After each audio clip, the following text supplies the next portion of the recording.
കൂട്ടുകാരി നമ്മുടെ ഗിരീഷ് രണ്ടും കൽപ്പിച്ച് പ്രഭാവതിക്ക് മുമ്പിൽ. അതേ പ്രേക്ഷകരെ, നമ്മുടെ രജനിയും ഗിരീഷും തമ്മിലുള്ള ഒരു ഒത്തുചേരലായിരിക്കുമോ ഇനി വരാൻ പോകുന്നത്?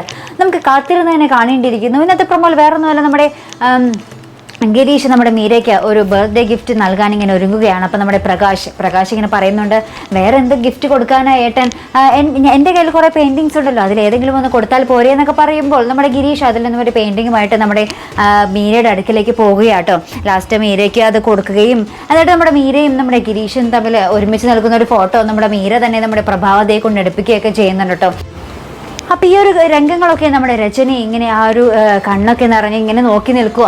അപ്പം നമ്മുടെ ഗിരീഷിനെയും രചനയും ഒന്നിപ്പിക്കാൻ ഇനി ആർക്ക് സാധിക്കും? നമ്മുടെ ഇനി രജനി രണ്ടും കൽപ്പിച്ച് നമ്മുടെ ഗിരീഷിൻ്റെ ഒപ്പം ഇറങ്ങിപ്പോകുമോ? ഇനിയെങ്കിലും നമ്മുടെ ആ ഒരു രജനി സ്വന്തം സന്തോഷം മനസ്സിലാക്കി എന്താ പറയുക, ഗിരീഷിനെ തൻ്റെ ജീവിതത്തിലേക്ക് എന്താ പറയുക കൊണ്ടുവരുമോ തിരികെ? നമുക്ക് കാത്തിരുന്നതിനെ കാണേണ്ടിയിരിക്കുന്നു പ്രേക്ഷകരെ. അപ്പോൾ ഇതുപോലുള്ള പ്രൊമോ റിവ്യൂസിനും എപ്പിസോഡ് റിവ്യൂസിനും ഒക്കെ നിങ്ങൾ മറക്കാതെ ചാനൽ സബ്സ്ക്രൈബ് ചെയ്യുക. അടുത്തൊരു വീഡിയോയുമായി വരുന്നത് വരയ്ക്കും ഗുഡ് ബൈ.